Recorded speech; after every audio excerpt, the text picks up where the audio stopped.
¿Alguien en Estados Unidos piensa que Donald Trump no es un diablo? Yo creo que me ha sorprendido más a mí que a Inda. Si todas las televisiones privadas están en manos de millonarios y de fachas, pues es muy difícil hablar de democracia en este país. Claro, ¿la derecha se escandalizaría con esto? Pues claro que se escandalizarían y dirían, uy, van ustedes a convertir esto en Corea del Norte, que es como, no, claro, la alternativa es el rey de España defendiendo a Eduardo Inda. Yo creo que en esto hay que ir sin complejo. Pues es verdad que RTVE es muy del PSOE, aunque digan, no, somos independientes, somos así. En fin, que no somos ninguno idiota. Lo de escandalizarte, no, es que la derecha roba. Pues claro que roban, son la derecha, señora. ¿Cómo no van a robar? No, yo tengo eso que llaman como el socialismo de los ricos. Tengo libertad financiera.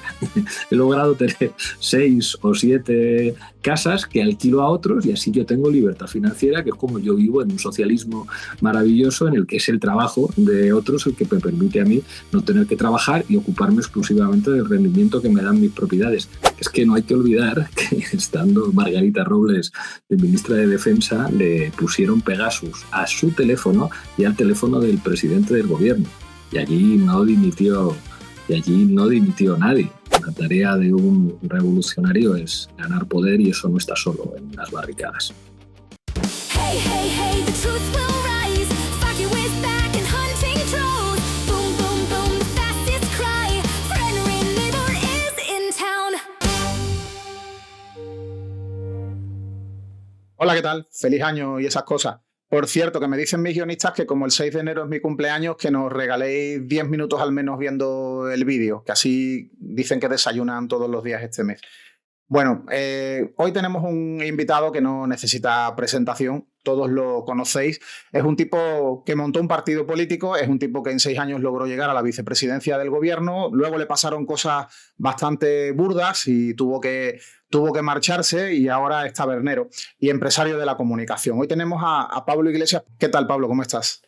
¿Qué tal? ¿Cómo estás, Rubén? También soy profe de política, es que de todas las cosas que hago es de las que más me divierte. Muchas felicidades, que sé que esto cumple ya en breve y bueno, feliz año. Bueno, oye, de todas las cosas que han pasado en el último año, hay una que a muchos, a los que te apreciamos, a los que te seguimos desde hace tiempo y hemos visto cómo has sufrido no solamente acosos y difamaciones, sino también mala suerte, entre comillas, a nivel judicial, aunque en realidad no ha sido mala suerte, es otra cosa, le has ganado a Inda, le has ganado una sentencia, yo creo que histórica, no por la cuantía de la indemnización, no por la forma de reparar el daño, sino por el hecho en sí. La famosa cuenta en granadinas que te inventó y que además obligó a un periodista a falsear la información relativamente prudente que estaba elaborando para al final inventarse directamente que existía esa cuenta en granadinas de dinero que te había dado Maduro. Al final lo condenan contra todo pronóstico porque es una sentencia que perdiste una y otra vez, en primera instancia y en audiencia provincial. ¿Cómo has recibido eso? ¿Con qué nivel de sorpresa?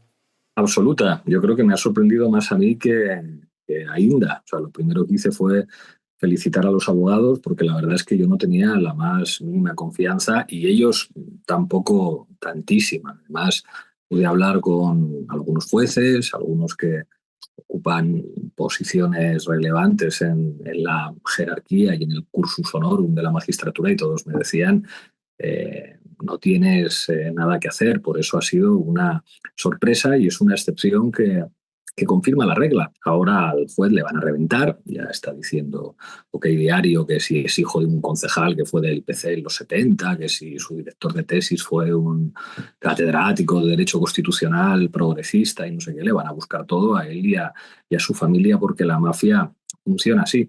Bueno, pues a veces estas cosas pasan, pero insisto, esto es la excepción que confirma la regla. Esto no es lo normal. ¿Vale? Es que los mafiosos se vayan de rositas y en cualquier caso, pues 18.000 euros es poca cosa para el efecto que tiene que muchas televisiones, muchos periódicos, muchas tertulias, pues estén contando durante meses, durante años, pues que tu formación política comete delitos y que en realidad nosotros éramos igual de ladrones que el PSOE y el PP. Eso tuvo un efecto ideológico y electoral devastador.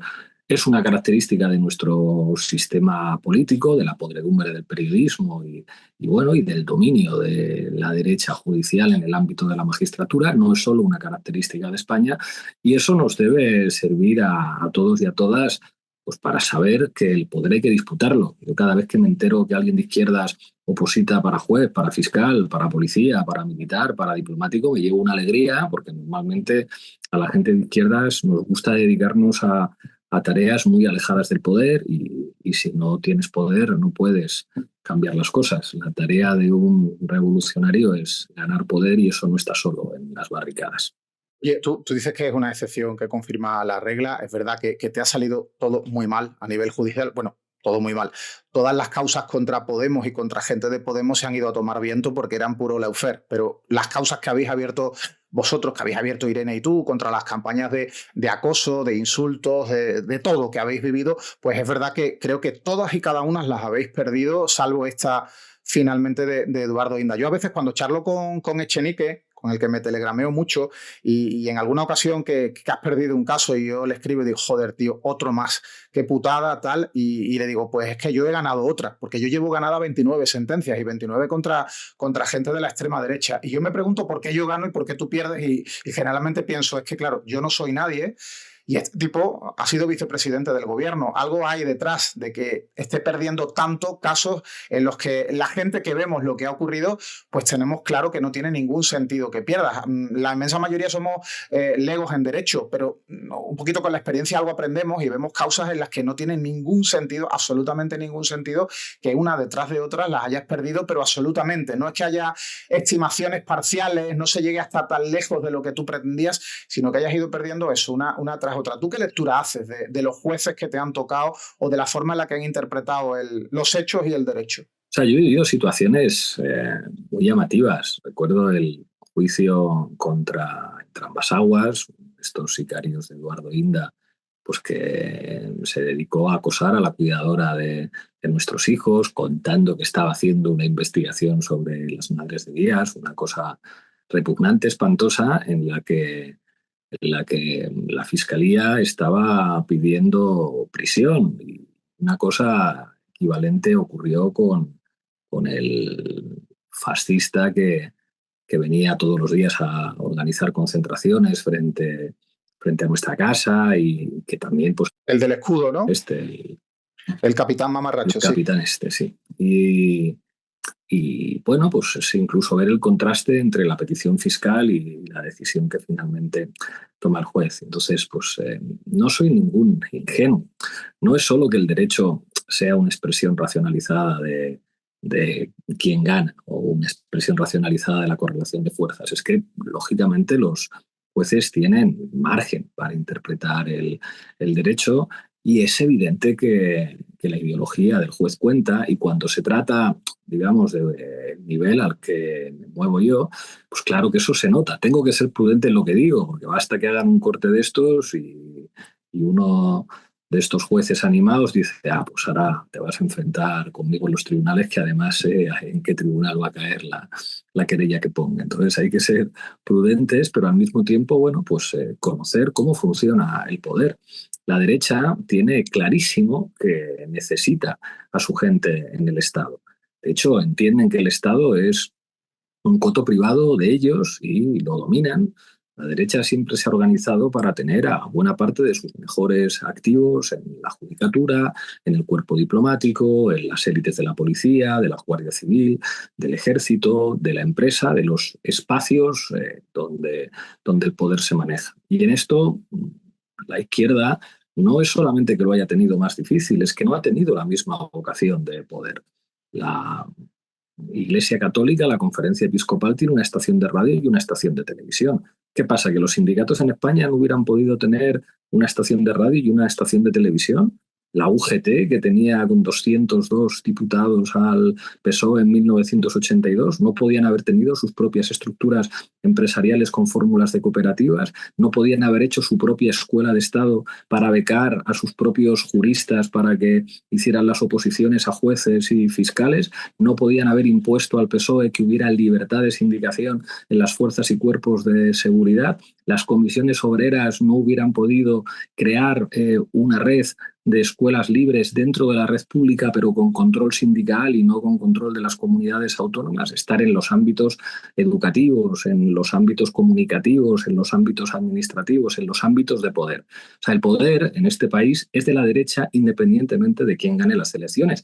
Eso es lo que les permite también cooptar a los cuadros políticos que llegan del centro izquierda. Yo he estado en un consejo de ministros con ministros del PSOE y casi todos los ministros del PSOE son sociológicamente de derechas. Aunque ellos dicen que son del PSOE, cuando tú hablas con ellos de literatura, de los libros que han leído, del cine que les gusta, de sus gustos culturales, de cuáles son sociológicamente de derechas porque el poder es de la derecha y se socializan en ese tipo de espacios. Entonces, claro, la derecha tiene un sentido del poder mucho más gramsciano que la izquierda y entienden que tiene que estar en todas partes. Entonces, cuando tú ves lo que es la maquinaria de poder ejerciéndose, pues comprendes que la derecha sea ideológicamente anticomunista, no porque les preocuparan las ideas de los comunistas, que esto a la derecha le daba igual, sino la concepción que tenían los comunistas del Estado y del poder. Y creo que esa es la razón por la que a nosotros nos han odiado siempre y nos odian un poquito más que a todas las demás izquierdas, porque planteamos desde el principio que lo fundamental era el poder. O sea, cuando yo puse de jefe de gabinete a un esquemat, estos decían, pero este hijo de puta no es como los que había antes. O sea, está poniendo a un general de jefe de gabinete, ha fichado a un portavoz de la Asociación Unificada de la Guardia Civil, que ahora es nuestro candidato en Andalucía. Están diciendo que quieren gobernar. Estos no son como Izquierda Unida que te quiere negociar un acuerdito programático con el PSOE, no, que estos quieren estar dentro. O sea, que estos dicen que la clave es el poder mediático, que están llamando corruptos a los periodistas. Pues claro que la derecha nos tomó la matrícula y por eso, a pesar de que ahora estamos en una situación pues mucho más débil, a nosotros no nos perdonan porque saben que nuestra manera de entender el poder pone en riesgo su monopolio del relato y su monopolio de todas las instituciones de poder. Entonces, pues claro, que cuando te sientas delante de un juez, lo normal, salvo excepciones muy concretas, es que no te quiera bien.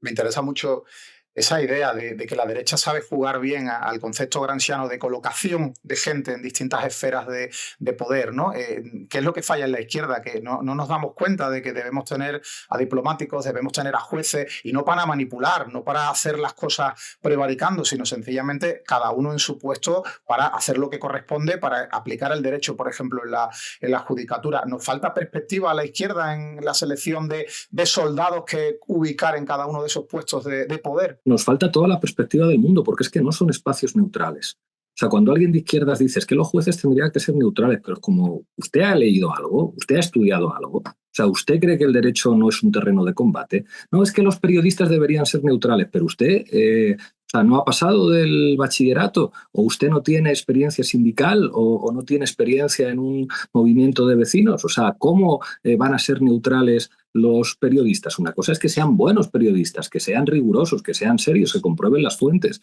Pero claro que el periodismo, el derecho, el ejército, las fuerzas y cuerpos de seguridad son terrenos de disputa donde el mismo derecho se puede aplicar en una dirección o se puede aplicar en otra. Son terrenos de combate político. Y la empresa también. O sea, la izquierda parece que piensa que es como que todos los empresarios tienen que ser por definición de derechas. Ah, pues nada, regálales a la derecha que tengan las estructuras para las que está diseñada el sistema capitalista, que es para que las grandes decisiones las tomen en las empresas y no las tomen en otro tipo de ámbitos. Hay una profunda ingenuidad respecto a lo que significa la pelea. Cuando los sindicatos te dicen, no, es que nuestro trabajo es simplemente mejorar las condiciones de vida de los trabajadores. Así, ese es todo su trabajo. O sea, mientras la Iglesia Católica se dedica a organizar el Opus Dei para hacer toda una escuela de cuadros que estén en el cuerpo diplomático, en la administración, en la judicatura, ustedes simplemente se preocupan de que suban sus salarios. Ustedes no organizan una escuela de Estado para promocionar a sus propios juristas, para que los juristas formados por el sindicato se conviertan en jueces y se conviertan en fiscales. Ustedes no imponen a su PSOE, amigos de la UGT, que haya libertad sindical en la Guardia Civil y en la Policía Nacional para que haya jefes de la policía que sean miembros del sindicato y que sean sindicalistas. Ustedes no fuerzan al gobierno para facilitar una ley que permita a las organizaciones de trabajadores ser propietarios colectivamente de estaciones de radio, de televisiones, de periódicos, o ustedes no favorecen un sistema de empresas mediante el mecanismo de cooperativa, o empresas propiedad de los propios sindicatos o propiedad de las organizaciones vecinales, o medios de comunicación propiedad del movimiento estudiantil, para cuestionar la hegemonía de los grandes capitalistas. Esto sería, digamos, una voluntad de poder y una voluntad de disputa política por parte de las izquierdas, pero las izquierdas se creen la separación de poderes, se convierten más liberales que los liberales y luego pues son cooptados además ideológicamente, porque los espacios en los que se forma a quien ejerce el poder los controla el enemigo. Tú estudiaste para ser policía siendo un tipo progresista, pero cuando entras ahí no te encuentras a ningún mando de izquierdas ni a ningún referente de izquierdas en el que tú puedas respirar y de alguna manera expresar tu manera de ver el mundo. Y lo mismo en el ejército y lo mismo en la judicatura, y hablas con los jueces y dices, si es que aquí la única asociación en la que básicamente hay pues, gente del PSOE es jueces y juezas para la democracia, que en fin, o sea, que también es tela lo que ha salido de ahí. Pues claro, el problema de la izquierda es que a veces se cree que hacer política es simplemente la movilización social en la calle y presentarse a las elecciones, mientras la derecha ocupa todos los espacios relevantes e importantes de poder. Pues así nos va. La izquierda se conforma con poco, a fin de cuentas. La izquierda creo que en general ha tenido dificultades para entender lo que es el poder, lo que es. O sea, no, digamos, juzgarlo si es bonito, si no es bonito, si debería existir, si sería estupendo destruir el Estado y si nuestra propia vida tiene que ser como una alternativa a la forma de pensar. Es como, oiga usted, el poder funciona así. Y la clave del anticomunismo de las derechas, que son anticomunistas aunque no haya comunistas, es porque entendieron que lo que diferenciaba el comunismo del resto de tradiciones de la izquierda no era su proyecto de sociedad, era su noción de lo que significa el poder. Es decir, es cuidado con estos, que sí, la olla, el martillo y genial, pero que estos hacen que un ejército sea disciplinado y hacen que una policía sea eficaz y disciplinada, que estos hacen política en las relaciones internacionales entendiendo las reglas de la geopolítica, que estos comprenden lo que es el poder en sus expresiones, bueno, pues más defendibles y también en las más contradictorias y en las más difíciles. Y eso es lo que hace que el anticomunismo siga siendo, digamos, un vector ideológico de todas las derechas y las ultraderechas, no por las ideas sociales de los comunistas, sino por su noción del poder. Por eso a nosotros nos han visto, por mucho que nos llamáramos Podemos, por mucho que no sacáramos la olla y el martillo, ni la bandera roja, ni la estrella roja, ellos siempre han tenido claro que los comunistas son esos. Los comunistas son los que quieren estar en el Consejo de Ministros, son los que dicen que hay que quitarle las licencias a A3 Media y a Mediaset, son los que dicen que hay que disputar el Estado y que hay que disputar el poder en todos los terrenos en los que se tiene que disputar. ¿O tú crees que hay una izquierda que aspira a estar en el poder por estar, por poder decir que está en el poder por fin, no asumiendo qué puede hacer desde el poder? Te estoy hablando de Izquierda Unida, evidentemente. No lo sé, o sea, yo creo que hay de todo ahí, como en todas partes. Y yo qué sé, más allá de los dirigentes que pueda haber en cada coyuntura, yo creo que la del PC es una tradición política que ha permitido que ciertas cosas existieran en algunos territorios de este país donde no había otra izquierda. Yo empecé militando en la Juventud Comunista y sin esa formación no sería quien soy, y sin esa formación no hubiera podido hacer las cosas que hice después.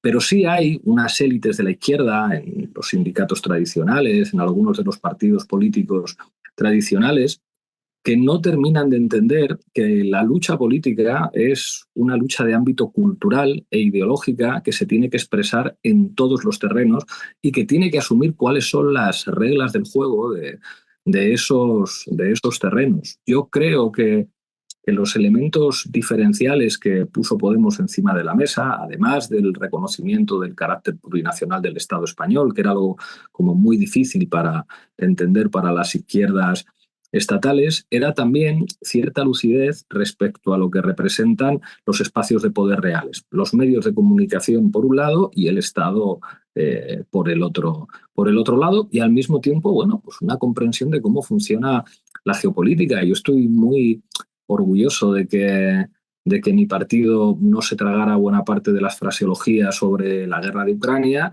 o que esté diciendo ahora, miren ustedes, es que entre Estados Unidos y China, pues China es un socio que ofrece mucha más estabilidad y mucho más respeto del derecho internacional, por mucho que el chino no sea un sistema democrático, pero es que esta gente no pretende imponerle su sistema político a nadie, mientras que Estados Unidos utiliza a su ejército para invadir países y humilla a los europeos, y por qué en este país tiene que haber bases de la OTAN y por qué Europa tiene que ser una provincia de los Estados Unidos. Creo que una de las características en el ámbito político de Podemos y en el ámbito mediático de Canal Red es decir las verdades sobre cómo funciona el mundo y las verdades sobre cómo funciona el poder con una crudeza que no era habitual escuchar quizá en otras tradiciones. Y yo creo que esa crudeza es necesaria, porque a la gente hay que decirle la verdad y a partir de ahí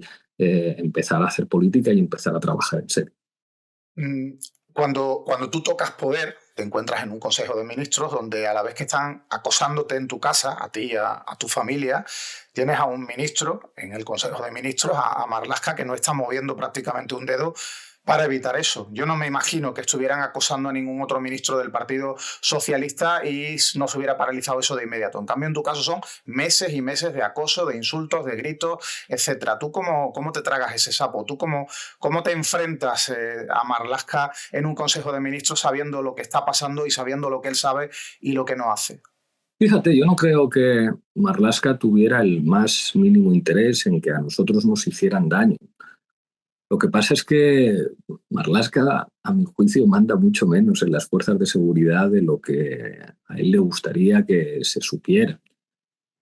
Yo ahora, como director de Canal Red, tengo más poder para evitar que nos acosen en mi casa que el que tenía cuando era vicepresidente del gobierno, a propósito de cuándo se tiene poder y cuándo no se tiene poder.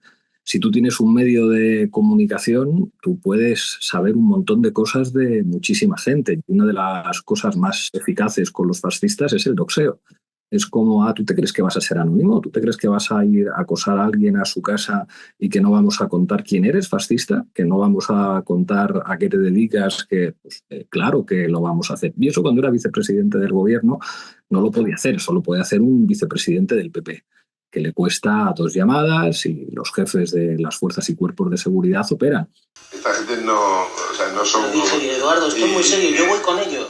Pero esto es muy delicado y es demasiado burdo. Claro, es demasiado burdo.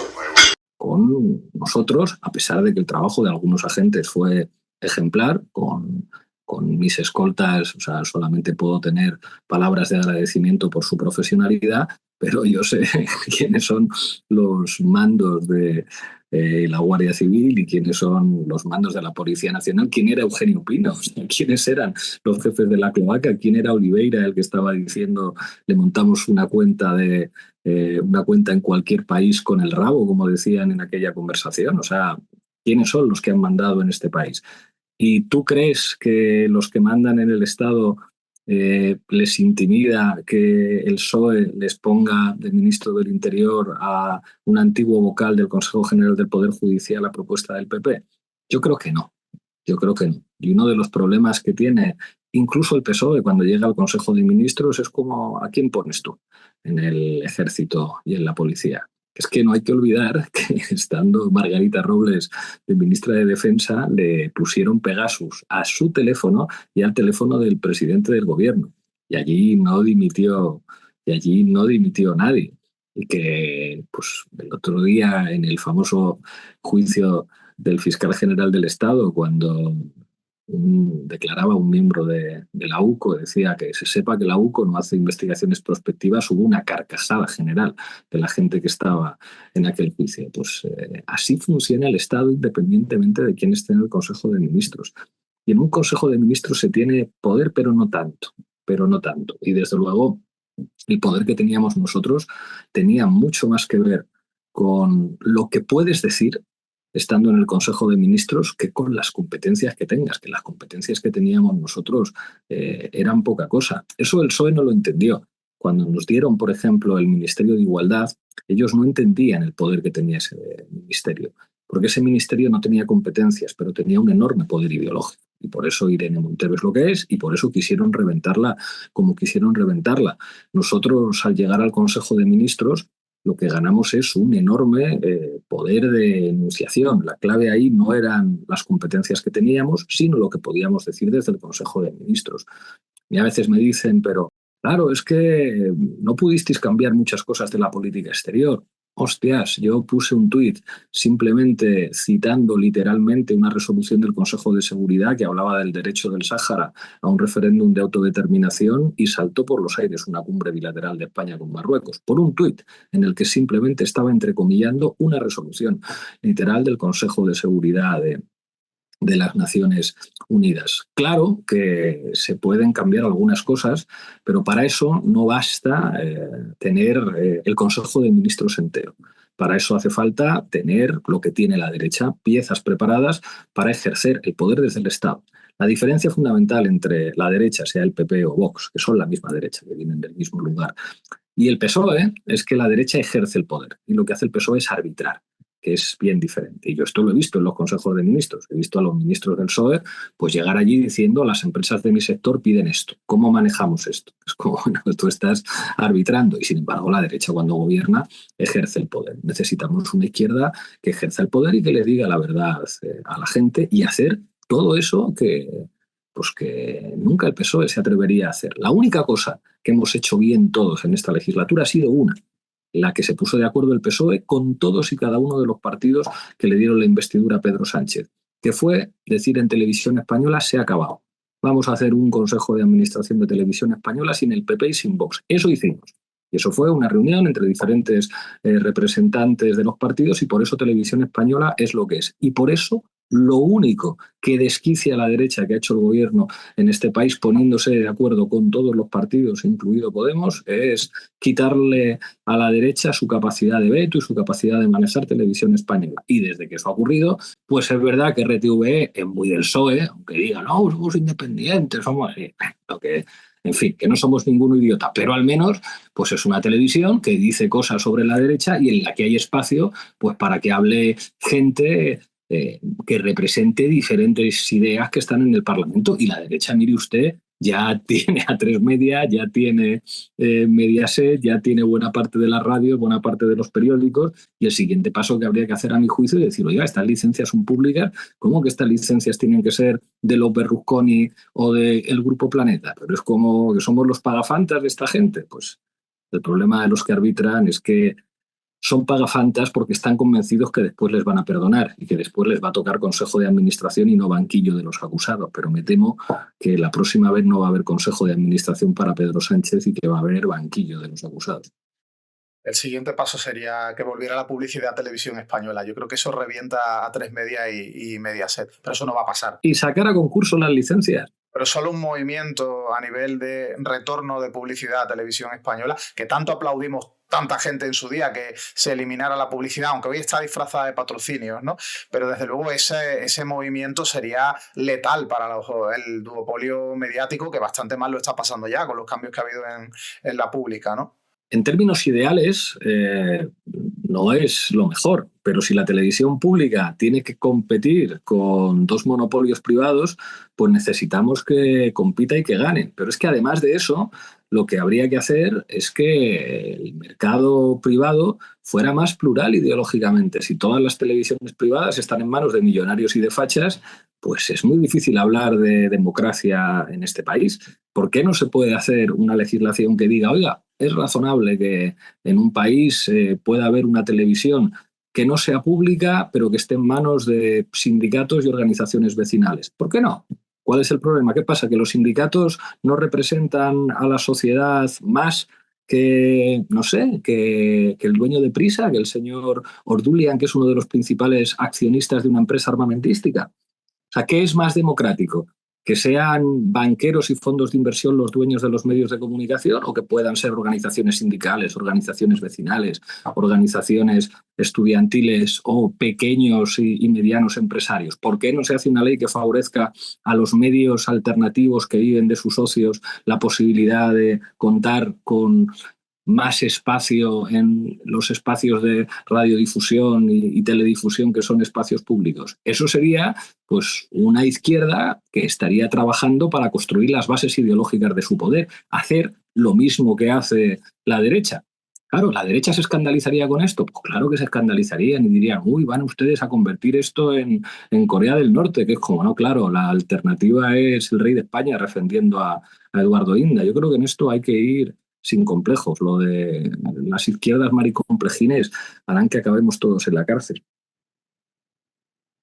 Esa es una forma de crear información desde entes que no sean a los que estamos acostumbrados, ¿no? Los que son tan poderosos desde hace tiempo y otros que se están montando con ayuda del dinero de todos, tipo medios de Javier Negre, que no son nada, que no hacen nada que se parezca al periodismo, pero que al final reciben un pastizal de dinero público de gobiernos del PP y de Vox y crecen con eso, crecen a nuestra costa, con nuestra paguita. Pero esto es a lo que los Mortadelo y Filemón de la ultraderecha se dedican realmente. Generar miedo y odio, tanto en Twitter como en TikTok, y todo esto desde medios de comunicación financiados con dinero público de la Comunidad de Madrid de Ayuso. Como por ejemplo OK Diario, al que el gobierno de Ayuso le inyectó 1,27 millones de euros en tan solo 4 años. Pero para combatir la desinformación, más allá de buscar esos intentos de equilibrios de poder tan complejos, y tú estás trabajando precisamente en hacer grande un medio de izquierdas, pero ¿cómo se combate la desinformación desde el ámbito legislativo? Porque se ha hablado mucho en este último año, en esta legislatura, de los cambios que Pedro Sánchez pretendía acometer en leyes relacionadas con el derecho al honor, el derecho de rectificación, cómo las movidas de los pseudoperiodistas que hay en el Congreso, cómo quitarlos de en medio, etcétera. ¿Cómo en el ámbito legislativo se puede hacer algo o es que no es esa la vía para combatir la desinformación? No es el terreno en el que yo hago política ahora. Respeto a quien la quiera hacer por ahí, pero soy un tanto escéptico. Creo que con la judicatura que tenemos en este país, esas leyes al final las aplicarían para cerrarte a ti y para cerrarme a mí. Porque el problema de las leyes es quién las aplica. Y pensar que un terreno como el terreno de combate ideológico se puede combatir simplemente con la ley, yo creo que es pues una de las clásicas ingenuidades de la izquierda. O sea, para combatir la desinformación necesitamos armas para la batalla ideológica, no solamente leyes. O sea, lo que necesitamos es leyes que favorezcan que los medios alternativos no tengamos las manos atadas para informar. ¿Por qué no hacer una ley que asegure que los medios que se financian fundamentalmente por suscriptores puedan acceder a una serie de condiciones privilegiadas porque el Poder Legislativo considera que hay que favorecer a ese tipo de medios? Eso me parecería más inteligente que algo que puede sonarle muy bien a la gente, ¿no? Pues el que mienta a la cárcel y no sé qué, ya. Con los García Castellones que tenemos en la judicatura de este país, ya te cuento yo a quién le aplican esto. A ver, yo es que llevo asistiendo a un discurso un tanto vacío, ¿no? Por parte del PSOE sobre todo y ministros como Óscar Puente, con el que he hablado del tema y me decían que sí, que ven que reformando leyes se puede combatir la desinformación, pero no dan la receta, no aclaran exactamente cómo sería. Se supone que está en la mente del presidente del gobierno, pero que tampoco dice nada, y lo único que ha planteado hasta ahora es reformar la ley de derecho de rectificación para que no solamente sean los medios de comunicación tradicionales, sino también gente que tiene muchos seguidores en redes los que tengamos que asumir el derecho de rectificación del aludido, cosa que puede estar bien teniendo en cuenta determinados perfiles que se dedican continuamente a soltar mentiras y sandeces, pero también, lo hablaba hace poco con David Bravo, ¿no? Con el abogado David Bravo, que me decía, sí, puede estar bien, pero al final se puede convertir esto en una locura, en que empiecen a poner demandas de rectificación rectificación a diestro y siniestro a todo el que se le ocurra, sencillamente por inundar de demandas a ti, por ejemplo, me decía, ¿no? A ti te ponen 50 demandas de rectificación de golpe y ahora,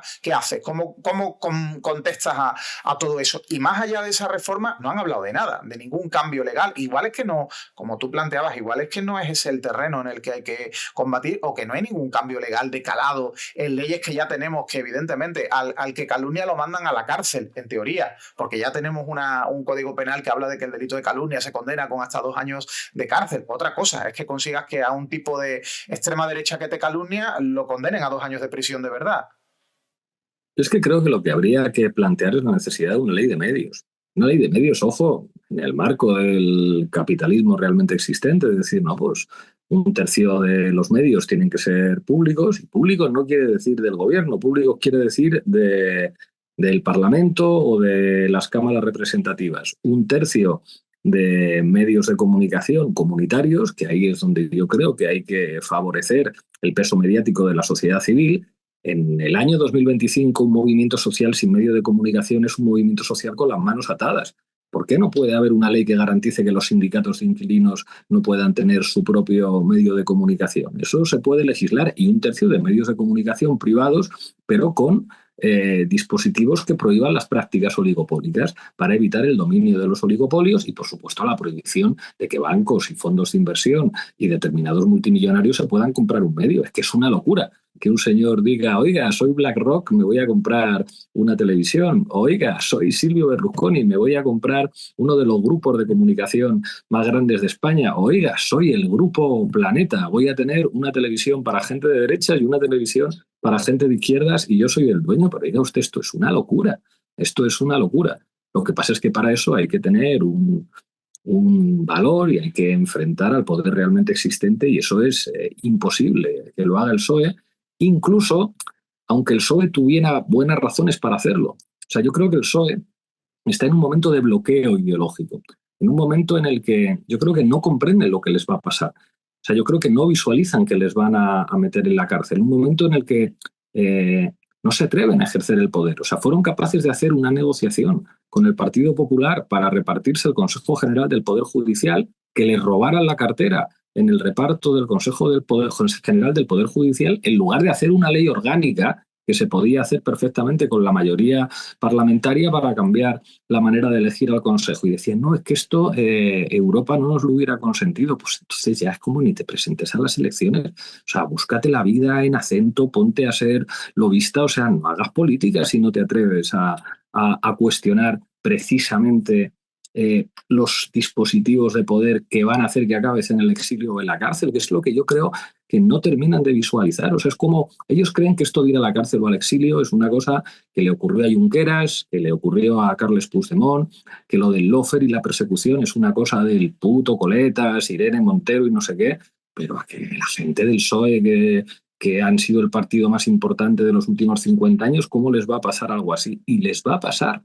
Les va a pasar. O sea, Pedro Sánchez tiene muchas posibilidades de acabar en la cárcel o en el exilio, pero yo creo que el hombre no lo visualiza, que está convencido que su futuro es que le nombren algo en un organismo internacional, o como Aznar, Felipe González y los demás, estar como comodísimo en un consejo de administración cobrando una pasta. Entonces creo que no conocen históricamente lo que es la derecha de este país cuando se fascistiza. Como un fiscal general del Estado condenado, ¿tú crees que Sánchez no ve la posibilidad de que este 2026 él acabe imputado? Creo que tienen un bloqueo. O sea, cuando llegamos al gobierno con Pedro Sánchez, yo tenía la ilusión como de decir, pues si este tipo me escucha, le tengo que convencer de algunas cosas, porque más allá de su ideología, coño, lo que le estoy explicando es la verdad. Es como, tío, los de Prisa han ido a por ti, fueron a por ti, fueron a reventarte. Tío, Ferreras es el que está hablando con la mafia, lo de los prostíbulos de tu suegro, del no sé qué. De verdad, siendo presidente del gobierno, lo que vas a hacer es tratarte de congraciarte con Prisa y con Ferreras. Pues es lo que hizo. O sea, le pareció más brillante, más inteligente, más sensato decir que sí, soy Pedro Sánchez, tengo a Podemos en el gobierno, pero vengo a hacer las paces con ustedes. Me decía una vez que es como, te tengo que presentar a algunos jueces porque si hablan contigo van a ver que no eres tan terrible. Y es como, claro, es que el ingenuo debía parecer yo. Y es como, ¿de verdad tú crees que eres tan listo, que conoces tan bien cómo funciona el poder? Que es que hay determinados contextos históricos. O sea, es como, tú entiendes lo que supone que nosotros entráramos al Consejo de Ministros. Tú entiendes lo que supone negociar la amnistía con Just. Tú entiendes lo que supone apoyar tu gobierno en fuerzas políticas que están planteando un desafío a la manera en la que se organiza territorialmente el Estado. Que el Estado se va a defender, Pedro. O sea, el Estado, que está controlado por la derecha, va a sacar los dientes, controlan a las empresas y además les está tocando una coyuntura internacional en la que tienen a la OTAN y tienen el apoyo de los Estados Unidos. Te van a destrozar, te van a destrozar. Puedes acabar en la cárcel perfectamente, tú y Zapatero, por hacer como de operador en América Latina y en otros sitios. O sea, tenéis de alguna manera que entender que el mundo suresne es vuestro, ese modelo en el que el PSOE se convertía en el partido del sistema, en el partido del régimen, en el partido que interesaba a los Estados Unidos para evitar que hubiera un gobierno con comunistas en España. El mundo que explica Enrique Juliana y que en el fondo le gustaba a él, ese mundo se ha terminado. O sea, que es el mundo de Trump, es el mundo en el que la democracia va a poder ser el espacio de un interregnum histórico. O sea, que es que ahora estamos entrando en una fase completamente diferente y que vuestro suelo es el sótano. Eso no quiere decir que no nos maten a nosotros también. Si es que nosotros no nos escondemos, pero creo que al menos por lo que hemos estudiado y por nuestra conciencia ideológica, estamos más preparados para entender lo que viene, para entender la ferocidad del fascismo, que no es más que la derecha radicalizada. O sea, que los politólogos que decían que el fascismo era un fenómeno particular, irrepetible de la Italia y la Alemania de los años 30, eran unos mentirosos. O sea, que el fascismo es un estado de la derecha en determinadas circunstancias, y fueron las derechas alemanas y las derechas y los monárquicos italianos los que permitieron el ascenso de Hitler y de Mussolini al poder, y que después hemos tenido expresiones de fascistización de la derecha en muchísimos países, y eso es lo que estamos viviendo en Estados Unidos, lo que estamos viviendo en El Salvador, lo que estamos viviendo en Chile, en Argentina, en Italia, lo que puede terminar ocurriendo en Francia, lo que está ocurriendo en el Reino Unido, lo que ocurre en Alemania con Alternativa por Alemania. El partido de Putin es un partido de extrema derecha nacionalista en Rusia. Es que va de eso y pues bueno, hay algunos que siguen sin entender que toca ejercer el poder. Ya ves que no estoy muy optimista en este 2026. No, y te iba a preguntar precisamente si el fascismo toca poder, si el fascismo de Vox toca poder y la parte fascista del PP toca poder, este PP que tenemos hoy, que no se disfraza de partido de centro reformista como hacía el ultra Aznar. Estamos hablando del franquismo. Yo no voy a condenar algo en el cual pues mi padre participó. Mi padre hizo 3 años de guerra.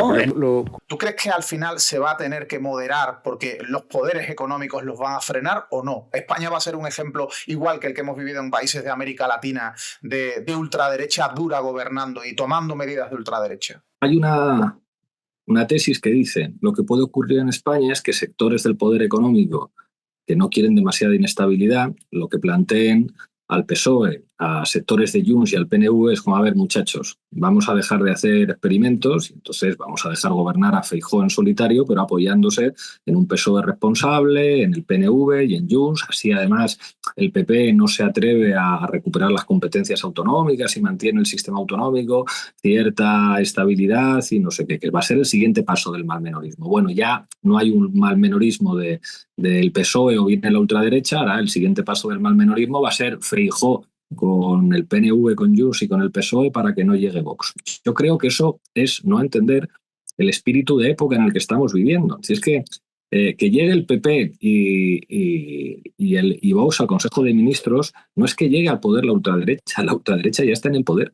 Los mejores activos de la ultraderecha no están en el PP y Vox, están en las empresas privadas, están en el ejército, en la Guardia Civil, en las élites policiales, en el periodismo y en buena parte de las élites del Estado y de sectores de la judicatura. A partir de ahí, el Partido Popular no se puede permitir, a mi juicio, dejar a Vox fuera del Consejo de Ministros, porque si les dejan fuera del Consejo de Ministros y llegan a un acuerdo con nacionalistas vascos y catalanes y con el PSOE, entonces el siguiente gobierno es posible que sea de mayoría absoluta de Vox. Entonces los van a querer tener dentro de su Consejo de Ministros y corresponsables de las medidas que lleven a cabo. Y a partir de ahí es que el viento que sopla de Occidente les empuja, es Trump en la Casa Blanca. Y hay quien dice, no, pero Trump va a perder las siguientes elecciones contra un demócrata. O sea, es como alguien como Trump, primero está por ver si no se inventa alguna fórmula para conseguir la reelección. Que las cosas estas ocurren en la historia, que la democracia llega y la democracia se acaba, pero ¿alguien piensa que los republicanos van a dejar que los demócratas les ganen unas elecciones en Estados Unidos después de las transformaciones que estamos viendo? Que todos estamos viendo quién está ganando los últimos procesos electorales en América Latina con prácticas injerencistas de los Estados Unidos, que todos estamos viendo quién está aumentando su peso electoral en Europa y cómo Europa se ha puesto de rodillas frente a Estados Unidos y la humillación de von der Leyen en el campo de golf y los aranceles y la OTAN y la paz en Ucrania la negociamos los Estados Unidos con Rusia y ustedes europeos no pintan nada. Claro, en ese contexto, pensar que el IBEX 35 va a salvar la democracia española del fascismo, yo creo que es una enorme ingenuidad. Puedo entender que el conde de Godó desee eso. O sea, y que en La Vanguardia hagan un editorial y salga mi amigo Enrique Julián así como muy preocupado diciendo Seni, que el PSOE y el catalanismo moderado y el PNV y el Euskadi, Burú, Bachar, no sé cómo. O sea, que estamos en una época distinta. No tiene pinta de que Trump tenga freno en unas próximas elecciones. Tiene fórmulas perfectamente diseñadas. Me lo contaba Guillermo Fesser en una entrevista reciente. Está cambiando leyes y está cambiando distritos electorales precisamente para asegurarse que ganan los republicanos allí donde hace falta para poder repetir perfectamente, e incluso está buscando un heredero. Es una fórmula un tanto cesarista la de Trump, porque Trump sabe que tiene fecha de caducidad por la edad, pero su idea es perpetuar en el poder una dinastía Trump con alguien de su familia, ¿no? A fin de cuentas, que es lo que está ya tramando, y es complicado pensar que las próximas elecciones presidenciales en Estados Unidos las ganen los demócratas, porque, entre otras cosas, ¿quién del Partido Demócrata si no hay ahora mismo absolutamente nadie? Totalmente. Y eso, o sea, no quiere decir que no haya que luchar y que combatir, pero claro, con una conciencia de lo que representa el poder completamente distintas. Es que las reglas a partir de ahora van a cambiar. O sea, últimamente Álvaro García Linera publica algunos artículos en Diario Red muy interesantes hablando del tiempo liminal, como de un tiempo de transición y de confusión en el que puede haber como distintas opciones que puedan contar con el respaldo de amplios sectores de la población. Y yo creo que por mucho que se fascisticen las sociedades, la opinión de la gente va a ser muy importante. Vivimos en sociedades muy mediatizadas donde lo que piensa la gente es clave. Por eso los millonarios se compran medios de comunicación y le dan tanta importancia a eso. Ahí la izquierda, a mi juicio, lo que tiene que hacer es prepararse para un terreno más ideológico que nunca, un terreno pues seguramente mucho más incómodo, un terreno de incertidumbres sistémicas, donde la amenaza de un enfrentamiento entre Estados Unidos y China pues va a estar ahí y seguramente pues, los Estados Unidos tratarán de utilizar su ejército para compensar su debilidad económica, comercial, financiera, el hecho de que son el hegemón declinante frente al liderazgo chino de los BRICS. Y bueno, pues vienen tiempos muy difíciles para lo que hace falta una izquierda pues que entienda cómo funciona el poder y que no sea nostalgia de la estabilidad liberal, que eso... Hemos hablado del poder a nivel internacional, pero también podemos hablar de cosas que han pasado en el último año mucho más banales, de gente que trabaja para el poder que ostenta la derecha, la extrema derecha. Y digo más banales porque vamos a hablar de Vito Quiles y vamos a hablar de esa ocurrencia que tuviste de sumarte a los lanzadores de micro como Pardo de Vera, Maestre. A ti te dio en 2025 por cogerle el micro a Vito Quiles y lanzarlo por los aires. Yo sé que tú eres un tipo que sabe tramar muy bien estrategias políticas, estrategias de comunicación y construir relatos. ¿Eso lo tenías previsto con alguna intención o fue un pronto que te dio porque estabas hasta los mismos? Hombre, el repertorio estaba inventado. Es decir, yo ahí no innové. Hice algo que habían hecho otros antes y que implicaba, bueno, pues lo que a mi juicio era cortar algo que no se puede aceptar. Y es que a un escuadrista de ultraderecha no se le puede dar consideración de periodista. No se puede. Entonces, ¿cómo puede ser que un neonazi venga con un micrófono y te haga una pregunta? O sea, cuando es un agresor, o sea, es un tipo que nos insulta en redes, o sea, que es un violento. Entonces, pues la manera, yo creo que más efectiva es decir, es que tú no tienes micro, el micro sale volando por los aires. Y ojalá, bueno, pues la gente entendiera que cuando llega Vito Quiles no llega un periodista, llega un escuadrista, llega un provocador y por lo tanto hay que darle trato de provocador, o el Endongo, cualquiera de estos fascistas, el Kake Minuesa, todo este tipo de gentuza que no se le debe dar consideración de informador. Porque cuando eso se hace, incluso, yo ahí creo que Rufián se equivoca cuando dice no, le voy a responder con ironía y la mejor manera de tratar a los fascistas es ridiculizarles, es burlarte de ellos, es cuando les contestas, les desarmas y es como no, compañeros, no, compañeros. O sea, eh, con el fascismo no hay que actuar así.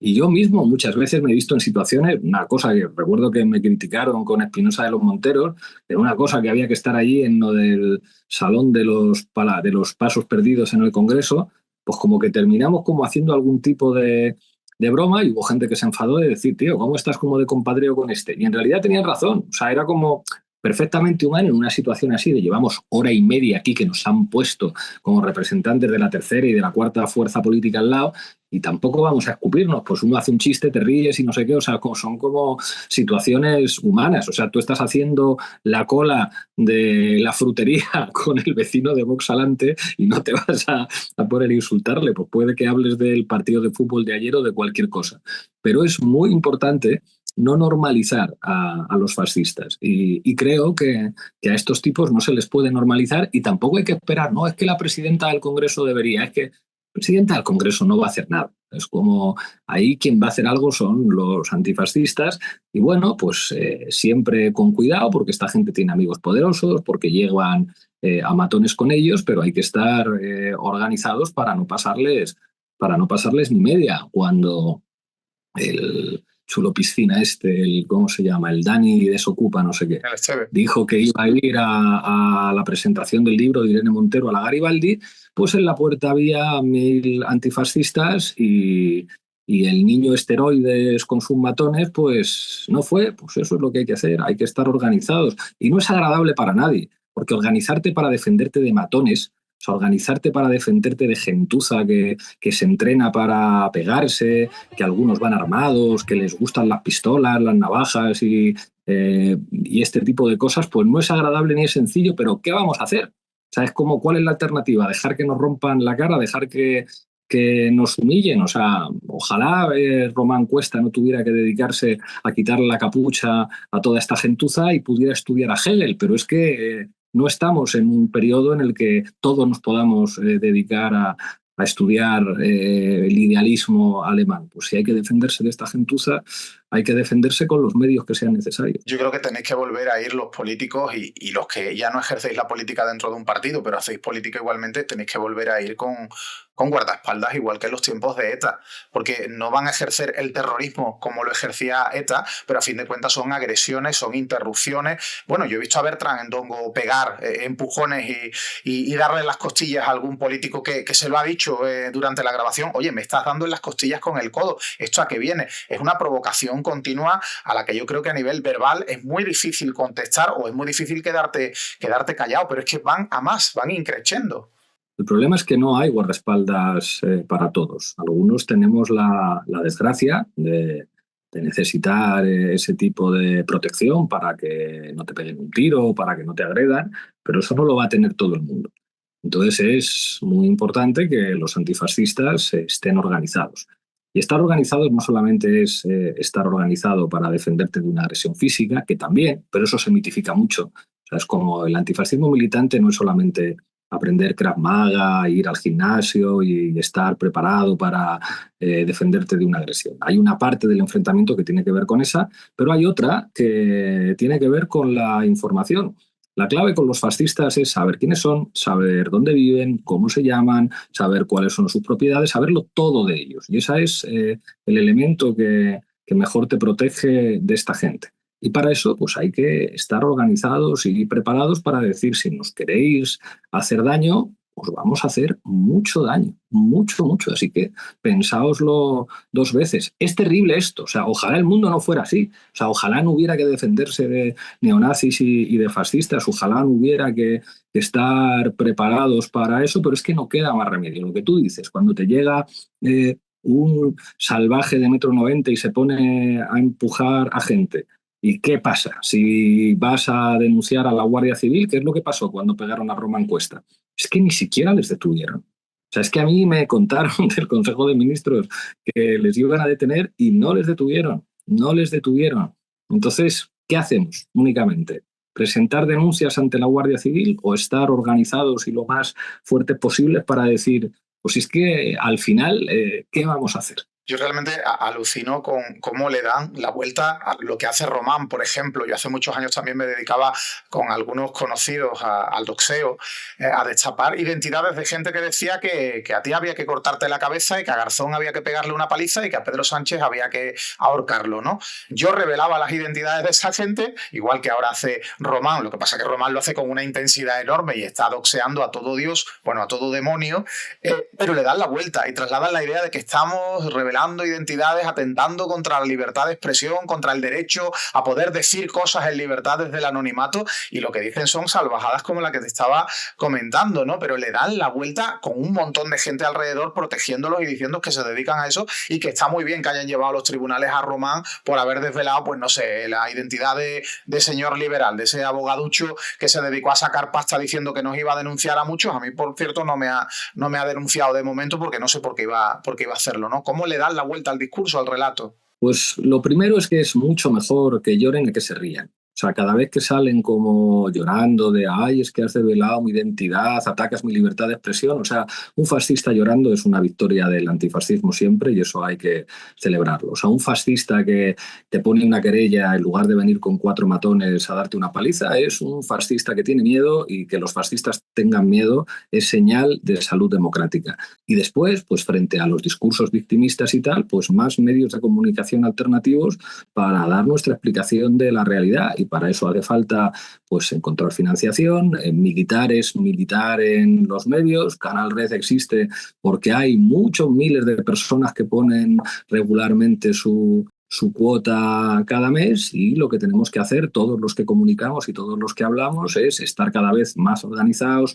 tener cada vez más gente y tratar de competir en más ámbitos. Y cuando, ya digo, o sea, los fascistas poniendo querellas en lugar de dando palizas, es que son fascistas asustados, y eso es la mejor señal. Yo tengo a uno que ha dicho que él no es el que me insulta en redes, sino que es una inteligencia artificial que le ha hackeado la cuenta a alguien, y el Esteve precisamente, las formas que tienen de defenderse son también bastante peculiares. Yo cada vez que recibo una contestación, una demanda de un ultra, es que alucino realmente con cómo intentan alterar la realidad del relato, y estoy deseando, que por cierto tengo el juicio en 2027 porque estas cosas rápido no van, pero estoy deseando ver cómo se come el juez la idea que presenta el abogado de Esteve de que él no es el que me insulta sino una inteligencia artificial. Es que estoy deseando verle la cara al juez y sobre todo ver la reacción, cuál es la sentencia ante eso. En fin, si es que son patéticos, además son peligrosos porque son cobardes, porque atacan en grupo. Pues vamos a ver qué dice su señoría. Yo estaría preparado para cualquier cosa. Igual dice, pues sí, seguro que es una inteligencia artificial. No, yo creo que ojalá os vaya bien en el juicio, pero vamos, que... Yo nunca he tenido un juez como el juez Peinado, tío. A mí me dictan sentencias medio normales. Incluso las que he perdido, como la que perdí con Inda, la lees y dices, a ver, este juez no está prevaricando, este juez ha interpretado las cosas de una manera que a mí no me gustan, yo no lo hubiera hecho así si fuera juez, creo que si recurro me podrían dar la razón o no, pero yo no me he encontrado disparates tan grandes como los que estamos viendo en el último año por parte de algunos jueces tan peculiares como Peinado.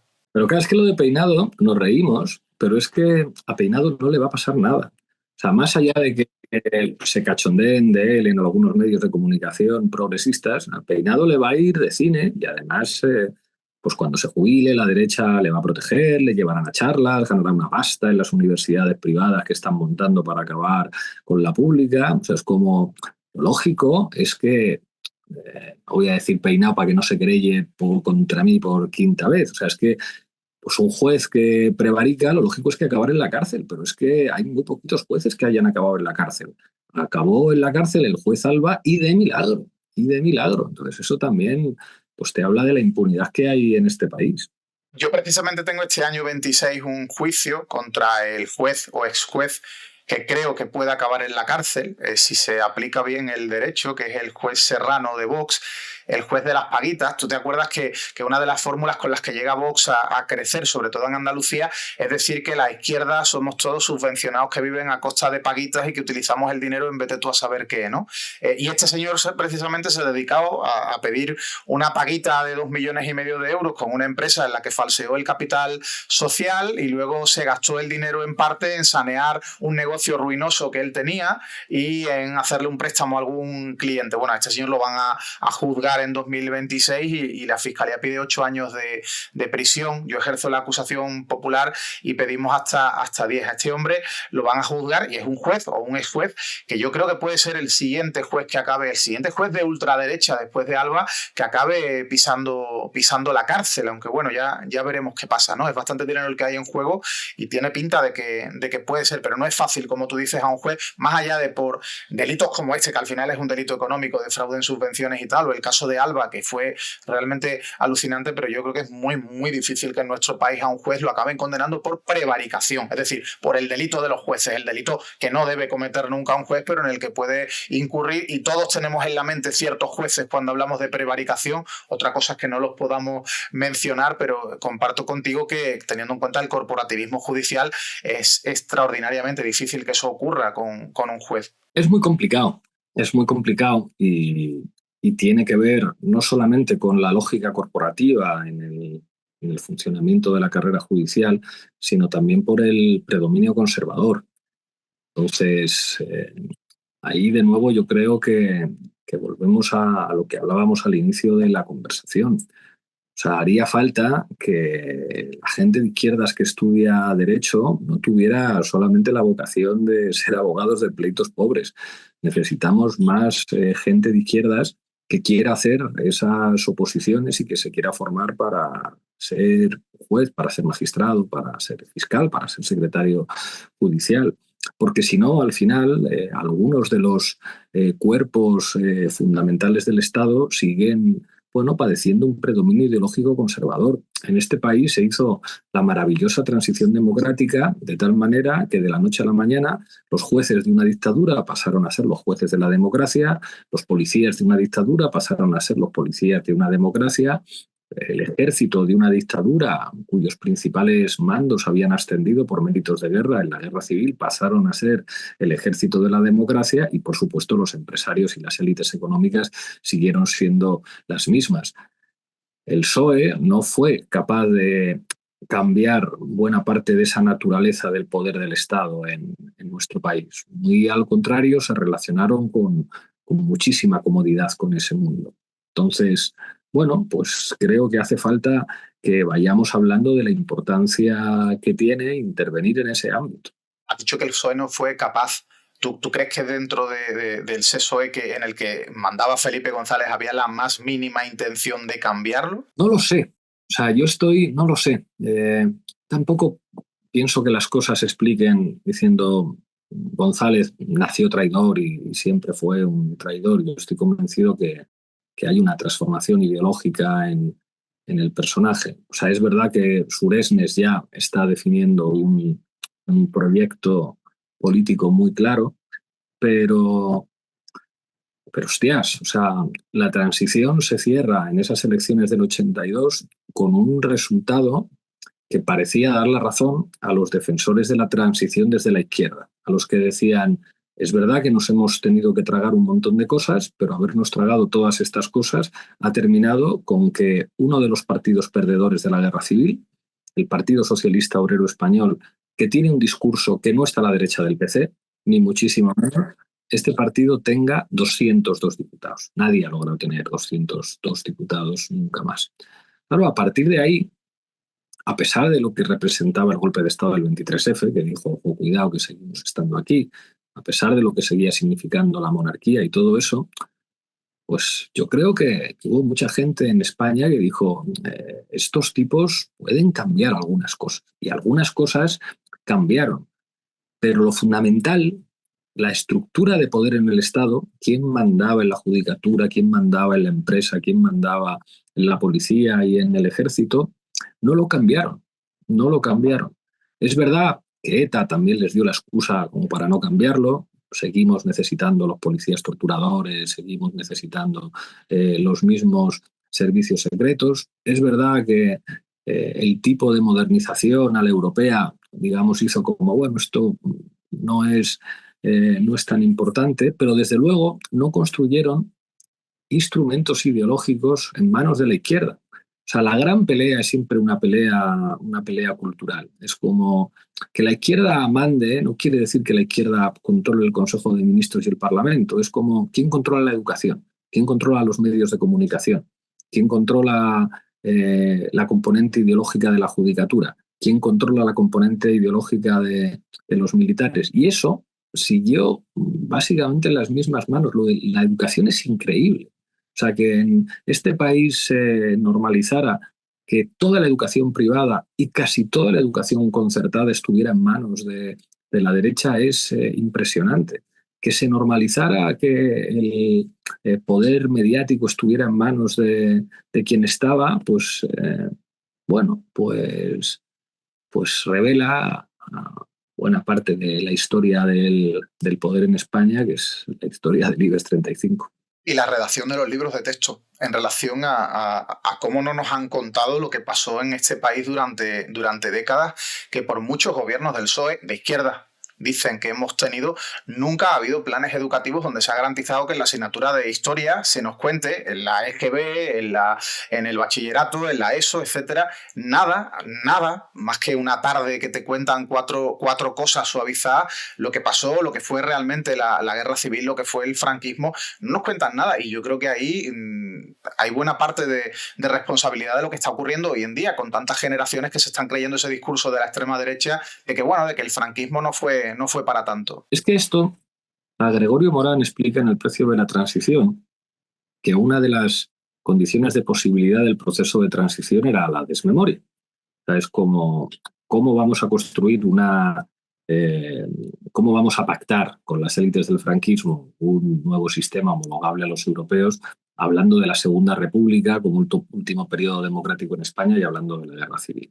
Digamos, la desmemoria era condición de posibilidad de ese pacto. O sea, eso, por muy injustificable que sea, puede responder a una lógica política. Si nos tenemos que poner de acuerdo para hacer una nueva constitución, tenemos como que mirar para otro lado con respecto a la naturaleza de nuestro propio país y de nuestra propia historia. Pero a partir de ahí, el relato sobre la memoria es el relato sobre España.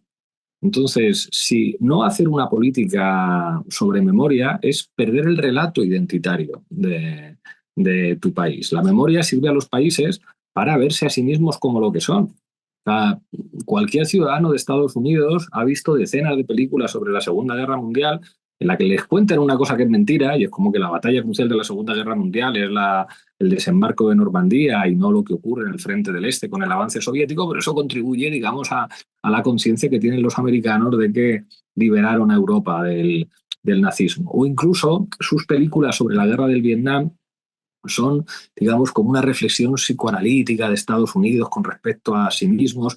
Pueden incluso reivindicar el pacifismo, como han nacido el 4 de julio y digamos, como pues todo el sufrimiento de los veteranos y no sé qué. Es un país en el que hay permanentemente un relato nacional, en el que además pues, se disputan diferentes paradigmas. En España, Pilar Miró renuncia a que haya un cine sobre el siglo XX en España. Vamos a hacer el cine sobre el siglo de oro, pero no vamos a tener una interpretación que haga el cine, que es gran intérprete de los significados históricos nacionales, un cine sobre la Segunda República, sobre lo que significa la guerra civil como una guerra de clases, sobre lo que significa el franquismo. Digamos, se presenta el franquismo como una suerte de dicta blanda, hasta el punto ya de que llegamos pues, a lo que representa Torrente de Santiago Segura. Lo que inicialmente es ridiculizar a un facha, termina por convertirse una manera de dulcificar a un fascista y de que incluso nos haga gracia y de que le tengamos cierto cariño. Joder, y en la nueva de Torrente, Mariano Rajoy hace un papel de mentor de Torrente en la creación de su partido fascista. O sea que imagínate la forma de dulcificar el fascismo hasta dónde ha llegado. Es que es tremendo. O sea, es como ahí, o sea, una de las razones por las que he entendido muy bien y he admirado mucho a Jaume Roures es porque es uno de los pocos que se ha atrevido a utilizar la pasta que tenía para hacer un cine distinto. O sea, cuando tú ves Salvador, la historia de Puig Antich, dices, hostia, es que ha tenido que venir un productor catalán a contarnos en una peli lo que era el garrote vil de verdad. Y a contarnos en una peli que los que se enfrentaban al franquismo, incluso con pistolas, eran una gente estupenda en relación a lo que tenían enfrente, porque eso no ocurría antes. Eso es la película de Manuel Huerga, de Salvador Puig Antich. Entonces, en este país no ha habido, digamos, dispositivos culturales de creación de una conciencia de país, una cosa que se han podido construir los vascos y los catalanes y en menor medida en otros territorios, pues digamos una cultura republicana de los españoles de izquierdas, una cultura federal, plurinacional, antifascista, republicana. Eso ha estado ausente de la cultura. Los referentes culturales pues terminaban siendo la cosa esta de la ceja del PSOE, de anticomunistas convencidos, todos que odian a Podemos. O sea, cuando aparece el Víctor Manuel ¿tú a quién odias más? ¿A vos? No, a Podemos. O sea, esa es la gente peor. O sea, la propia evolución ideológica de Sabina es, digamos, como una metáfora de la historia de ciertas izquierdas en nuestro país. Lo de Ana Belén, es como... es tremendo. O sea, es tremendo a nivel cultural y eso es, digamos, como trabajar los dispositivos para dar esa batalla. Sin eso es muy complicado. Es muy complicado. O sea, el otro día, fíjate, una anécdota, no es representativa de nada, pero me llamaba la atención. En la cena de Canal Red había como la gente más joven, eran el grupo de estudiantes en prácticas. Y muchas de ellas, que son sobre todo chicas, militan en el movimiento juvenil socialista. Y entonces allí, como cantábamos muchas canciones con la guitarra y no sé qué, entonces nosotros los más mayores, pues desde canciones de la Guerra Civil, Chicho Sánchez Ferlosio, Carlos Puebla, Silvio Rodríguez y no sé qué, y ellas cantaron C. Tangana y Escape. Y entonces era como la sensación de wow, o sea, qué referentes culturales se están, o sea, qué es lo que cantan los jóvenes antifascistas de ahora. O sea, que nos ven como unos reformistas de mierda, lo cual es normal, que es verdad, somos unos reformistas de mierda, aunque el Estado nos golpee con una ferocidad con la que no golpea a ningún revolucionario, pero ¿cuáles son las referencias culturales de los jóvenes antifascistas, que son los que están llamados a responder a toda esta gentuza en la calle? Y dices, pues es preocupante. Absolutamente. Has hablado de películas estadounidenses y de cómo rehacen el relato para vendernos algo radicalmente distinto de la realidad. Tú sueles hablar mucho de series, te he visto mencionar 50.000 veces a MacGyver. ¿Tú veías Corrupción en Miami? Me acuerdo. ¿Te acuerdas, pero no? Sí, ¿te acuerdas de...? No veía mucho. Me gustaban más Los ricos también lloran, Cristal... Topacio, Doña Bella y luego la serie Rosa. No sé si te acuerdas que nuestra generación fue como uno de los primeros contactos con el erotismo. A mí me Y luego, gustaba más Valentina que la serie Rosas, pero sí, sí. Oye, Valentina, la de Crónica del Alba. no. No, no sé qué Googlea está y busca Valentina y verás por qué me gustaba más que la serie de Rosa. Oye, pero ¿te suena Corrupción en Miami? ¿Te suena Sonny Crockett? ¿Te suena Sonny Crockett? ¿Y te suena su alter ego Sonny Burnett, el mafioso del que hacía Sonny Crockett para infiltrarse en la mafia, en el narcotráfico? ¿Y te suena Alberto Burnett? Me suena. Alberto Burnett Quirón. Ah, ok. Ya sé por dónde vas. Bueno, pues este año ha sido también el de Alberto Burnett, más allá de por haber movido hilos con su amigo Mar para que al fiscal general del Estado lo acaben condenando.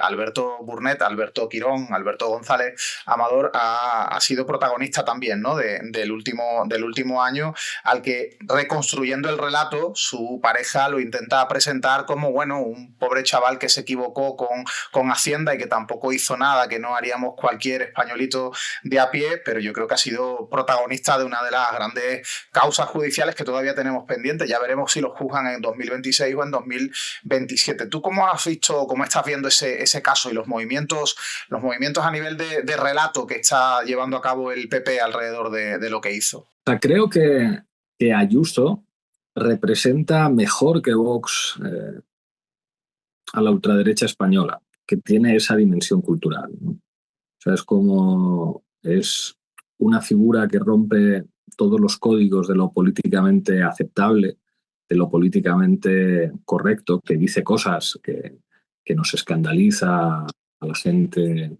de izquierdas, es como completamente iliberal, demagógica, sin además ninguna pretensión de tener formación intelectual o como cierta capacidad, al contrario, digamos, con un cierto desparpajo desacomplejado de sus propios límites y de su propia ignorancia, y que además precisamente por eso le va muy bien, y que normaliza, bueno, pues es como, pues claro que mi hermano ha ganado mucho dinero con las mascarillas por ser mi hermano, y pues claro que mi novio, que para algo es mi novio, pues cómo no se va a beneficiar de alguna manera de la privatización de la sanidad madrileña.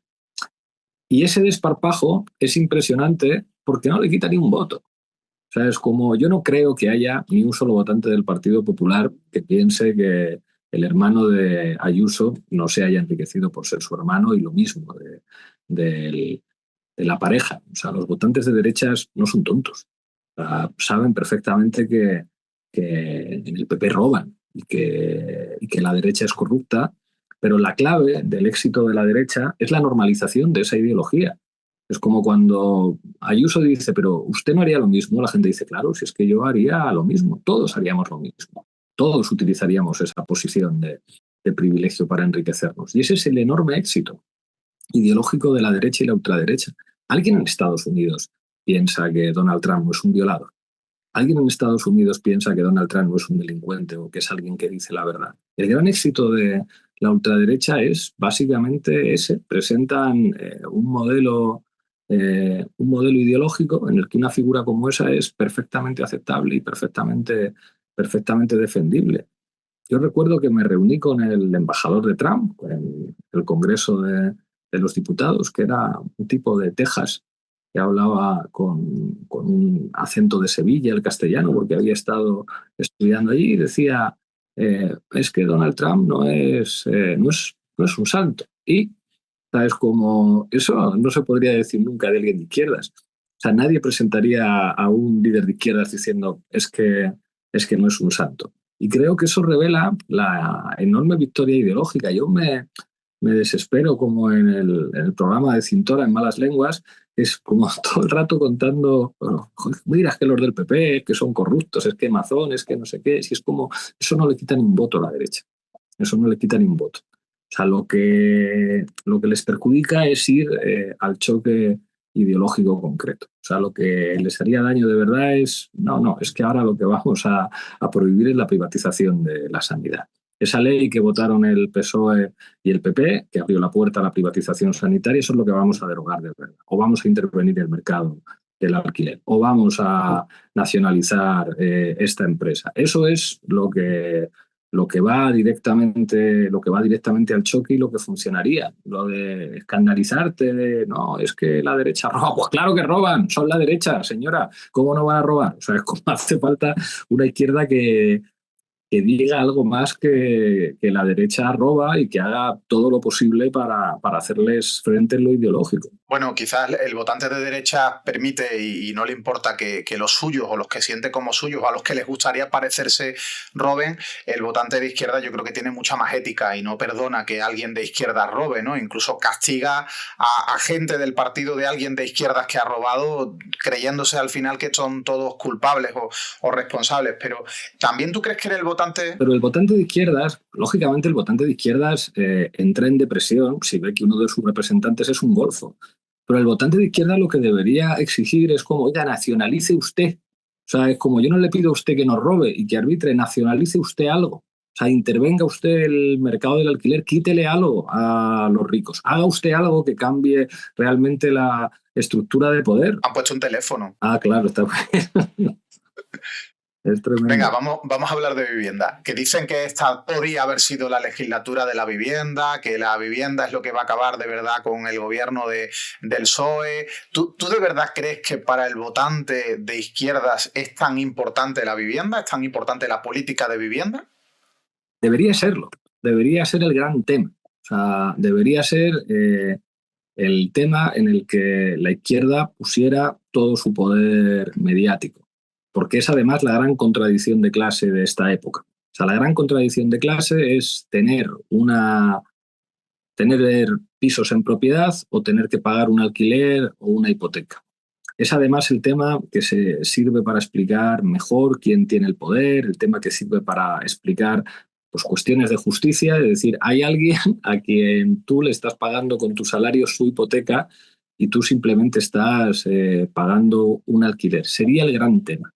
El problema es que es un tema que no suele estar en agenda porque la derecha, con mucha habilidad, ha hecho que la vivienda en la agenda mediática sea el problema de los ocupas, el problema de que tú vas a comprar el pan y mientras estás comprando el pan hay un allantamiento de morada que llegan unos ocupas y te quitan tu casa para siempre. Entonces estás escuchando la SER y escuchas el anuncio de ING Direct o de las alarmas de no sé quién que te dicen que te ofrecen un seguro antiocupas.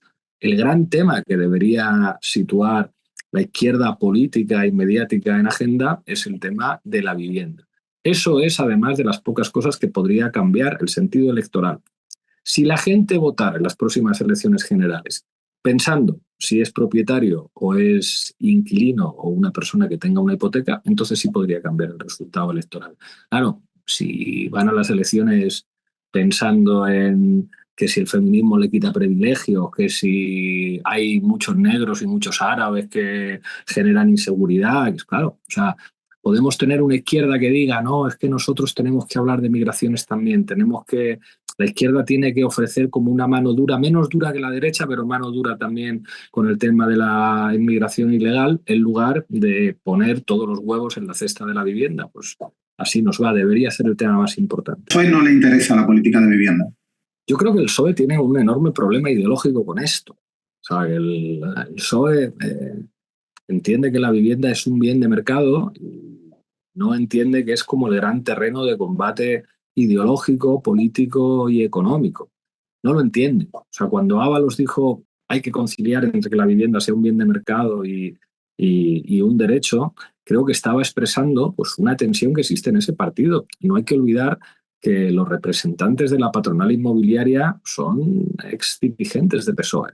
Lo que veíamos con Joan Clos, o sea, un exministro que además fue alcalde de Barcelona, el representante de la patronal inmobiliaria. Es como, pero por Dios. O sea, el PSOE como partido del rentismo. Entonces creo que ahí tienen una enorme dificultad ideológica para comprender lo que representa eso como el gran terreno, que tendría que ser el gran terreno de combate ideológico de la izquierda. Es decir, o sea, conseguir que la gente decidiera su voto pensando si es propietaria o no de la vivienda en la que vive. Y si eso fuera así, cambiarían muchas cosas en este país, porque la mayor parte de la gente de este país no tiene viviendas que pueda alquilar a otras personas. Hay una parte que sí, un porcentaje que sí, pero es un porcentaje minoritario. La mayor parte de la gente de este país tiene una hipoteca que tiene que pagar o tiene un alquiler de una vivienda que tiene que pagar. Y como mucho tiene, pues, una vivienda que ha podido comprar con mucho esfuerzo o una vivienda que ha heredado de sus padres. O sea, la mayor parte de la gente tiene que trabajar para vivir. Trabajar para vivir, trabajar para pagar una hipoteca o para pagar un alquiler. Hay muy poquita gente que diga, no, yo tengo eso que llaman como el socialismo de los ricos, tengo libertad financiera. He logrado tener 6 o 7 casas que alquilo a otros y así yo tengo libertad financiera, que es como yo vivo en un socialismo maravilloso en el que es el trabajo de otros el que me permite a mí no tener que trabajar y ocuparme exclusivamente del rendimiento que me dan mis propiedades. Que oye, genial, ¿eh? O sea, ningún problema. Lo que pasa es que es imposible que todo el mundo pueda vivir así. Para que haya una persona que pueda vivir de las rentas, tendrá que haber 8 o 9 que le paguen las rentas de las que vive esa persona. Y se pueden hacer cosas, se pueden fijar topes a los tipos de interés de las hipotecas para que la gente que tiene vivienda en propiedad no pague el disparate que le paga la banca, que se forra con las hipotecas.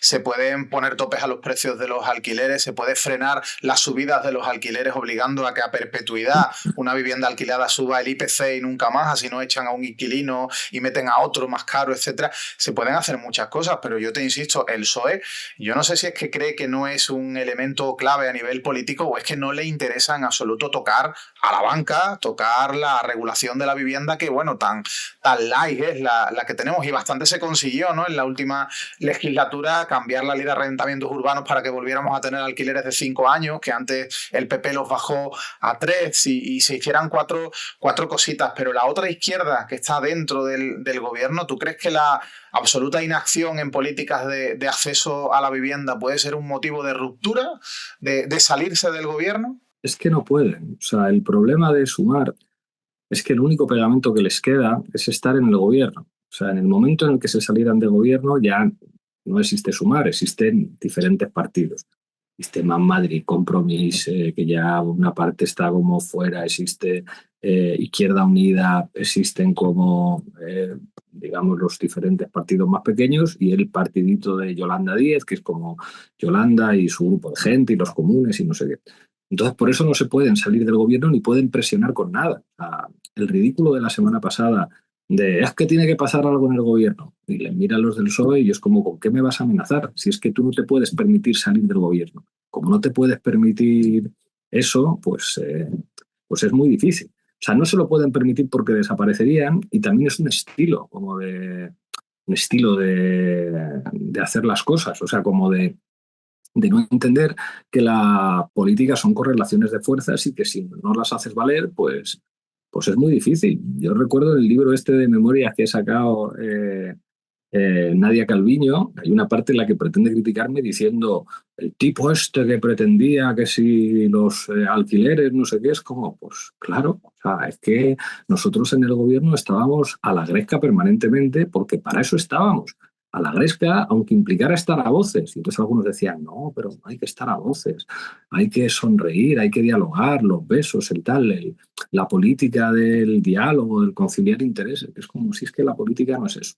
La política es representar intereses y la política es utilizar la fuerza que tienes y la fuerza para utilizarla pues tiene situaciones feas y situaciones difíciles. Si yo no creo que los de Sumar les parezca mal una política de vivienda más de izquierdas, pero no tienen la fuerza para hacer valer sus votos porque estar en el gobierno es lo único que les permite sobrevivir. Nadie de Sumar o de lo que se llama ahora Sumar, que no te hablo solo de la marca partido Sumar, sino de las distintas formaciones que entre ellas está Izquierda Unida. ¿Tú crees que Izquierda Unida no va a hacer nada, no va a provocar ningún cambio, ningún movimiento real para que esto no acabe?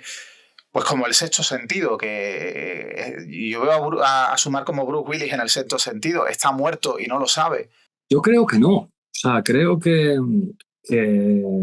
no tienen la fuerza para hacerlo. Creo que ellos han decidido unir su destino a ese espacio, independientemente de lo que puedan hacer después sus federaciones en los territorios, en otro contexto. Pero no entiendo muy bien, o sea, qué es lo que están cambiando dentro, qué es lo que se está transformando, pero no tengo, la verdad, muchas esperanzas en que vayan a hacer nada ahí. Oye, has mencionado el libro de Nadia Calviño, que no sabía ni que había sacado libro. Para el libro guapo de este año, el del Rey, hablando bien de Franco. No lo he leído, pero sí me gustaría sacar un rato porque tiene que haber párrafos interesantes. Sí, súper hardcore algunos párrafos que puedes localizar en el libro, ya te lo digo yo. Oye, para cerrar esta entrevista, que como estamos empezando el año y tenemos que ser positivos, ¿tú qué esperas de 2026? Pues... Te he dicho ser positivos, te he dicho ser positivos, sí, que estamos a comienzo.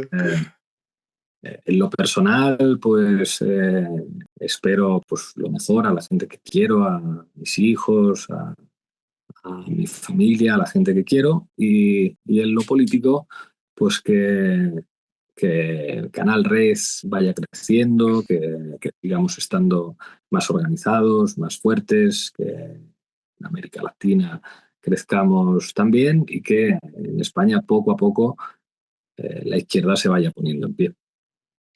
¿Y qué es lo que va a pasar de verdad en 2026? Es difícil saber, pero yo creo que vamos a tener que estar muy pendientes de la agresividad internacional de Estados Unidos y que eso puede traer muy malas noticias. ¿Tú crees que este va a ser el año que se celebrarán las elecciones generales, aunque sea a final de año, o que aguanta el gobierno? No lo sé. O sea, es verdad que la presión que tienen es enorme y va a crecer porque las próximas citas electorales autonómicas no auguran nada bueno para el gobierno, pero tampoco veo qué ventaja obtiene Pedro Sánchez adelantando las elecciones. No sabría hacer un pronóstico. Bien, bueno, a nivel mediático, ¿crees que va a haber algún cambio importante este año? Bueno, estaba la televisión de Prisa, ¿no? Creo que al final no. Organizando Contreras y otra gente. No lo sé. Lo que pasa es que ya se les está acabando el tiempo de hacer algo, me parece. Bueno, a ver quién pilla la licencia. Originalmente se hablaba de que Prisa, pero creo que al final tiraron la toalla en ese sentido. ¿Tú crees que este año a nivel mediático va a haber un hundimiento mayor del duopolio frente a la pública, frente a Televisión Española? O sea, creo que a Televisión Española le está yendo bien. O sea, creo que José Pablo es un tipo que sabe hacer tele y que ha entendido el sentido de los tiempos. Lo que pasa es que con eso solo no vale, pero creo que a Televisión Española le va bastante bien. ¿Y tú crees que Ferreras y Ana Rosa aguantan hasta el final de la legislatura? Yo creo que sí, creo que están muy bien apuntalados, tienen amigos muy poderosos independientemente de la audiencia que tengan y de lo que son y de lo que representan. Son figuras muy cuidadas por gente que tiene mucho poder. Bueno, pues Pablo Iglesias, muchísimas gracias por haberme ayudado a comenzar el año en el canal, dando buenos deseos de lo que va a ocurrir en 2026, aunque yo me temo que este año van a ocurrir bastantes cosas chungas, aunque seguramente también la izquierda tenga algunos éxitos. Yo tengo pendientes 3 sentencias judiciales, por cierto, vamos a ver cuántas de las 3 me salen bien. Hazme un pronóstico, por cierto, ¿cuántas crees que voy a ganar y cuántas voy a perder? Tú todas, tienes una flor en el culo. Yo creo que te va a ir muy bien. Sí, las 3. Bueno, pues si las gano las 3 te regalaré alguna cosilla. Muchísimas gracias de verdad, Pablo. Ha sido un placer charlar contigo. Un gusto. Un beso. Hasta otra. Me voy corriendo que me meto en una reunión en México. Venga, tío. Mil gracias. Mil gracias. Un beso. Hasta luego.